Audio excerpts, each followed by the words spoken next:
সম্মানিত উপস্থিতি, চলেন আল কোরআনের শিক্ষা, আল কোরআনের ইলম অর্জন করা কত গুরুত্বপূর্ণ একটা হাদিস আপনাকে বলি, তাহলে আপনি নিশ্চয় বুঝতে পারবেন। খুব মনোযোগ সহকারে আলোচনা শ্রবণ করতে হবে। সামারাত ইবনে জুনদুব রাদিয়াল্লাহু তাআলা আনহু বলেন, রাসূলুল্লাহ সাল্লাল্লাহু আলাইহি সাল্লাম বলছেন, যিকরুল মুমিন ফায়ুরাদ্দু ইলা মাজাজিহি ফায়াতিহি মুনকারুন আও নাকির। আল্লাহর নবী বলেন, যখন কোন ব্যক্তি মারা যায়, এখানে মুমিনদের জিকির করতে গিয়ে বলছেন যখন কোন ব্যক্তি মারা যায়, খুব ভালো করে বুঝতে হবে। আপনিও মরে যাবেন, আমিও মরে যাব। পৃথিবীতে আমরা কেউ চিরস্থায়ী থাকতে আসিনি। একদিন এই পৃথিবী আমাদেরকে ছাড়তে হবে, মরতে হবে। যখন আপনি মরে যাবেন, ফায়ুরাদ্দু ইলা মাজাজিহি, যখন আপনাকে কবরস্থ করা হবে, কবরে রেখে দেওয়া হবে, কবরের মধ্যে রেখে দেওয়া হবে, ফায়াতিহি মুনকারুন আও নাকির, আপনার কাছে মুনকার আর নাকির চলে আসবে। আপনার কাছে মুনকার নাকির আসার পরে ফাইজুলিসানিহি, আপনাকে বসিয়ে দেবে।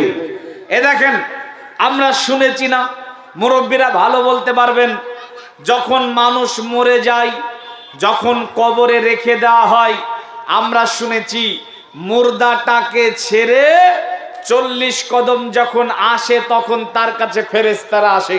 একথা আমরা শুনেছি না? কথা বলেন, শুনেছেন তো নাকি? আমরা এই কথা জানি যে 40 কদম যাই, তারপরে তার কাছে ফেরেশতা আসে। কিন্তু হাদিসের দিকে লক্ষ্য করেন, হাদিসের দিকে একটু দেখেন। আল্লাহ রাসূল বলছেন, ফায়ুরাদ্দু, যখনই তাকে রেখে দেওয়া হয়, ফায়াতিহি, তারপরে তার কাছে আসে মুনকারুন আও নাকির, মুনকার আর নাকির। দেখেন, আরবিতে ফা মানেও পরে, সুম্মা মানেও পরে। আরবিতে ফা মানেও পরে, সুম্মা মানেও পরে। তবে পরে এইখানে ফা ব্যবহার করা হচ্ছে, সুম্মা ব্যবহার করা হচ্ছে না। ফা ব্যবহার কখন হয়? আমি এখানে বক্তব্য রাখছি, আমি এখান থেকে চলে গেলাম, আমার পরে আরেকজন এখানে এসে বসলো, কিন্তু সঙ্গে সঙ্গে আমি নামার সঙ্গে সঙ্গে, দেরি হলো না, সঙ্গে সঙ্গে এখানে ব্যবহার হবে ফা।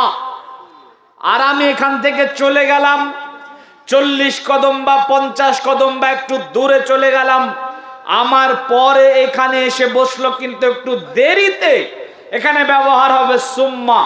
আল্লাহ রাসূল বলছেন, ফায়ুরাদ্দু ইলা মাজাজিহি, যখনই মুর্দাটাকে কবরে রেখে দেওয়া হয়, ফায়াতিহি, তার কাছে মুনকার নাকির চলে আসে, ফাইজুলিসানিহি, তাকে বসিয়ে দেওয়া হয়, ফাকল, তাকে জিজ্ঞাসা করা হয়, মান রাব্বুকা, ফা ব্যবহার করা হচ্ছে, সুম্মা না।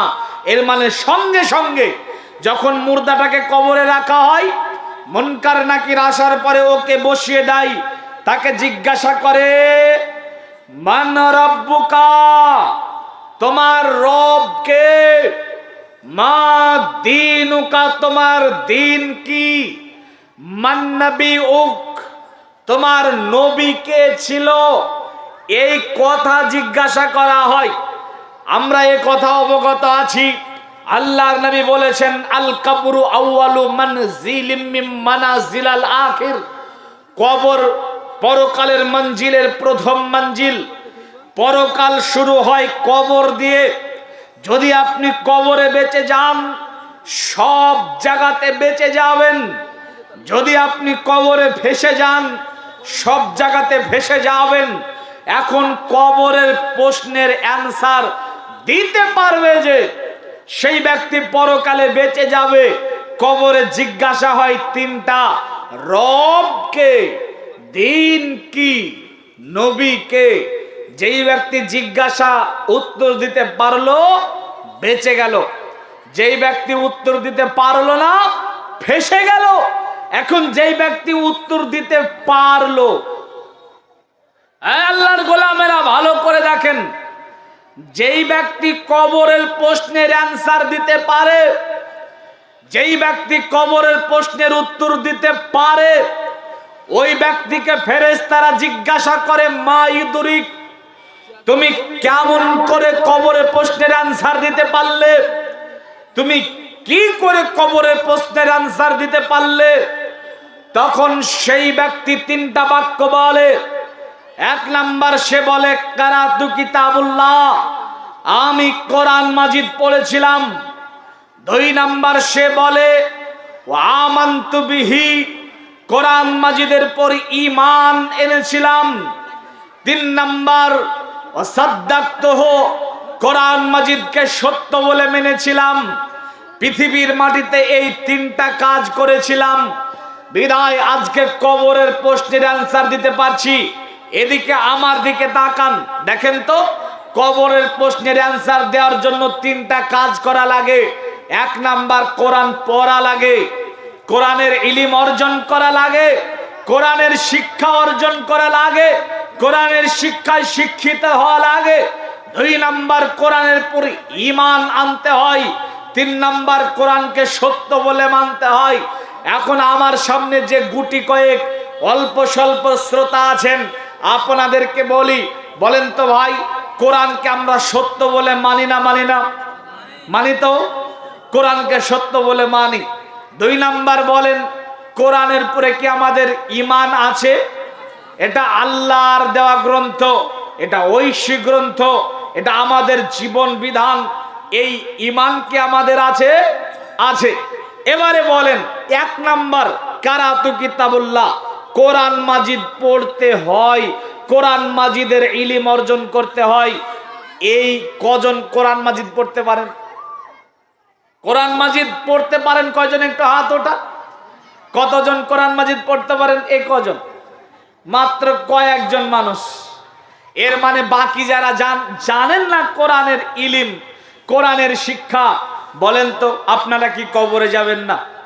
এটা তো কথা বলেন, আপনারা কি কবরে যাবেন না?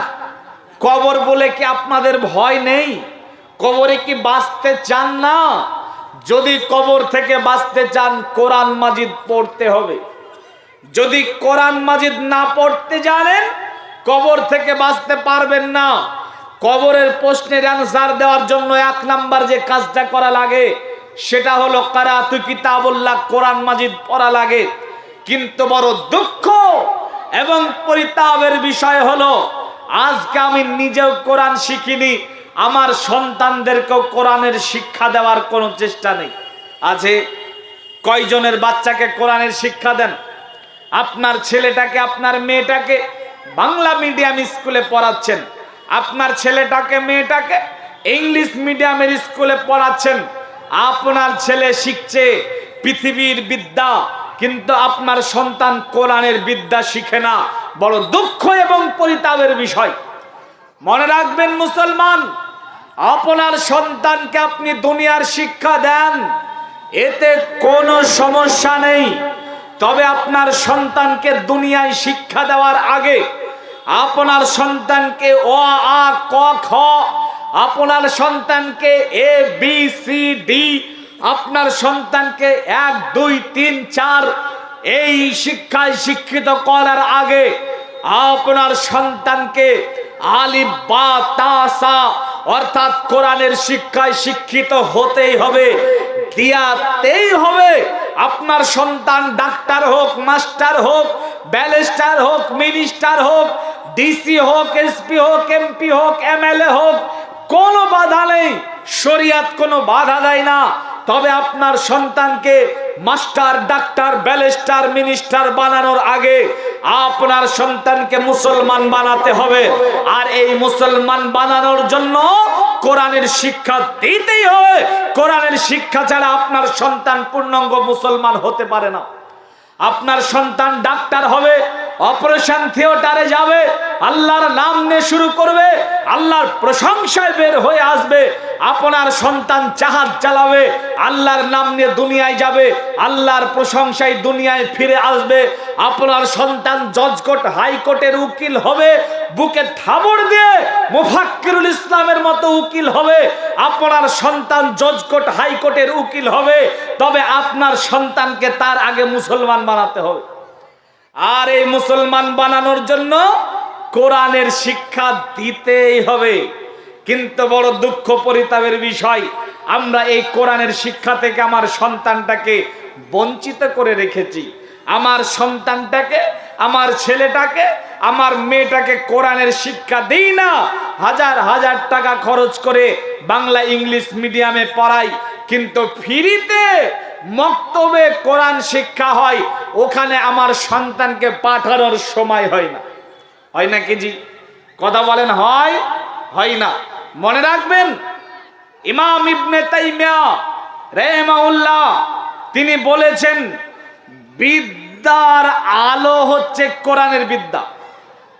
বিদ্যার আলো হচ্ছে কোরআনের বিদ্যা। এখন আপনার চোখ ভালো আছে, চোখ ভালো থাকার ফলেও দেখার জন্য যেমন লাইটগুলা প্রয়োজন, লাইটগুলা বন্ধ হয়ে গেলে দেখতে পাবেন। কথা বলেন, পাবেন? লাইটগুলা বন্ধ হয়ে গেলে চোখের জ্যোতি আপনার যতই ভালো হোক দেখতে পাবেন না। লাইট লাগবে চোখ ভালো থাকার ফলে দেখার জন্য।